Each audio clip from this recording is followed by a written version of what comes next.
welcome to DriveSpark. This is Bharadwaj and we are test riding the most anticipated launched motorcycle in the Indian market. That's the Triumph Speed 400.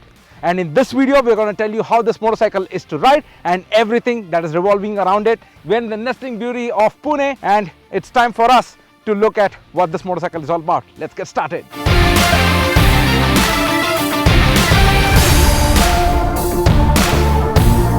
So what is the Triumph Speed 400? It is a match made in heaven is what I would call. Triumph has collaborated with Bajaj to manufacture and design and produce this motorcycle in India for the world. And on that note, that is where a shocker of a price comes in. This is priced at 2.33 lakh ex showroom and is available in 3 color options. Yes, it's a Triumph motorcycle that is available for less than 2.5 lakh ex showroom. Now that is something which has been enabled because of Bajaj's role in this particular motorcycle. They have managed to manufacture this motorcycle in a very effective manner. They have used their expertise, they have used their learnings over the years with different brands that they have collaborated with to give this motorcycle out and match the quality levels what the Triumph motorcycles are known for. Let's start talking about this motorcycle with respect to design. In terms of design, it is authentically Triumph is what I would like to call it because of the tank design that you see right here, a 13-liter fuel tank and with that offset cap which harps back to the modern retro motorcycles that Triumph provides or offers on their bigger capacity motorcycles. Also there is a triangular engine casing right here, again harping back to Triumph's design. There is also very cool looking exhaust right there with that aluminium steel-ish finish. What Bajaj said is to get that finish they had to go through 6 different processes. So Bajaj is also not cutting out on the number of processes in order to keep this bike value for money. They have somehow found a balance between keeping the cost bare minimum and also maintaining the quality standards that is required for the Triumph motorcycle. Now with that, let me start with the front right here. So if you can see the front, it gets a round headlamp with LED lighting all across. It gets a DRL as well. It also gets the Triumph-ish kind of front mudguard. It gets 17-inch wheels for this motorcycle on both the sides. Coming back a little, you can spot the semi-digital instrument cluster. Now this also has been seen on many Triumph motorcycles, especially on their street naked motorcycles. Sort of harps back to that. You get an analog speedometer and also you get a fully digital cluster which gives you RPM, your gear indicator and also your fuel efficiency figures as well. I will talk about the fuel efficiency figures later when I'm explaining about how the motorcycle is to ride. But also up front you get 43mm USD forks right here. Now that has 140mm travel. Now coming back a little, let's talk about the switchgear as well. The switchgear quality also feels very fine. You get bar end mirrors as standard on this motorcycle, and what Bajaj / Triumph also said is you can go ahead and add any of the accessories that are there in the motorcycle from the scrambler and accessories that are given as scrambler to the Speed 400. Now moving further back in the design, let me talk about the seat right here. You get a single piece seat as opposed to the split seat that's there on the 400X. The seat actually offers you a good amount of comfort. What I felt a little bit is for the pillion it could be a little smaller, but that is how a Roadster motorcycle would be designed. Now that is something that you will have to get used to. And also the side panels, the covers that are present right here, these mention the Speed 400 badging right here, and also you get these 2 slats harping back to the 800 Bonneville 800 which you would have seen, which also had those slats, making it again a Triumph design trait. Now finally at the back you get a very nice tail tidy right here. The rear is rather like a very Roadster simple design. I would not talk about it much, and we also get a grab rail right here. Overall in terms of design, it definitely works well and is authentically Triumph is what I would like to say.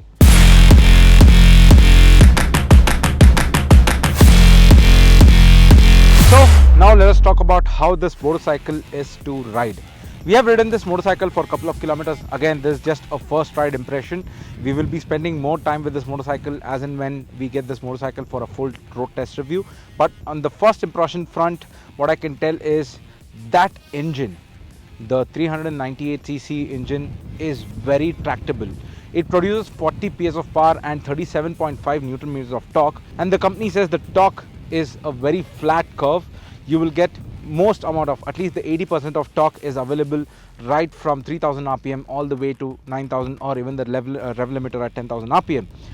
Having said that, you can definitely run this engine on higher gears with lower speeds. I tried that on this motorcycle, and I was slotting on 5th gear, and I pulled the motorcycle from 20 kmph all the way to 120 kmph, or even more than that as well. So that is something which is very good on this motorcycle. You will feel no pain riding this motorcycle out in the city, and also taking it on highways or even off-road sections like this. It will deliver the torque for you. But obviously for off-road situations you have a different motorcycle, but still if you need to, you can do that on this motorcycle. Now with that, if you're wondering where the liquid cooling is on this motorcycle, the tank reservoir is placed right below the engine, right there. On the left side of the motorcycle you can spot the coolant level as well. That is where the coolant reservoir is placed, and also there is a very large radiator as well. There are fins on the engine as well. What the company said is it's more of a design and also a functional approach. If there is a fin, obviously the heat management will be better and the cooling will be better, which is seen on this motorcycle. The fan comes on a couple of times, although the fan is a little bit loud for my liking, is what I found. Apart from that, yes, this motorcycle performs really well. The engine is very tractable. It can give you a lot of fun. It has got punch, it has got acceleration, it has got good mid-range, and it has also got a good top end, because this bike topped out at 160 kmph out at the Bajaj Chakan facility test track. What manufacturer claims is 145 km as the top speed. I guess while the bikes are being rolled out to customers, it will be limited to 145 kmph through a rev limiter. Apart from that, the 0 to 60 seconds via V-Box takes it around 2.8 seconds, and the 0 to 100 mark is hit at 7 seconds. The 43mm upside down forks definitely have a compression on the softer side, but the rebound is a little bit hard is what I felt, which is good for a road motorcycle like this, because while taking those aggressive corners you would need the front end to be a little more lively, which it is. So on that note, you can carve some corners out on this motorcycle. It is very darty, the front end is very lively, you can chuck the bike around, and also the 170 odd kgs that are present on this motorcycle is almost non-existent is what I would call it. While you are riding the motorcycle, it is very well balanced. Now coming to the rear suspension, the rebound is little more harder than the front. You would tend to feel the bike jumping a little bit while you are going on undulations on the road. That is something that you will have to get used to. Again, that has been set up for the road and not for the off-road. Though it has been a little softened up as compared to the international spec model, it feels a little too bouncy for me on the rebound, but that is just nitpicking is what I would call it. The bike runs either on Apollo or MRF tires, both of which are adequate. You would get good grip on both the tires. There's no complaint on that. And overall, if I would like to sum up this motorcycle, what I would say is, if you want to take it out on the city, you can definitely do that. The 6-speed gearbox with the slipper clutch helps you to for seamless shifts. The suspension is set up for you to carve corners, and the engine delivers the performance for you to do city speeds and also on highway cruising as well. And coming finally to the mileage, Bajaj has quoted some figures, but they also quote the realistic figures that you can attain with this motorcycle, that is around 29 kmpl, which is fine for a 400cc motorcycle is what I would say. So you would get somewhere around 360 kilometers between the trips to the fuel pump, which is a good range actually. So that is how this motorcycle performs. Sad to say that I've got only limited time on this motorcycle. It is a very beautiful motorcycle to ride. In terms of modern classic motorcycle I've seen over the years, this is one of the best handlers is what I would like to call it. You need to get a little bit used to that rear suspension, but apart from that, the motorcycle performs seamlessly. So that was our initial impressions of the Triumph Speed 400.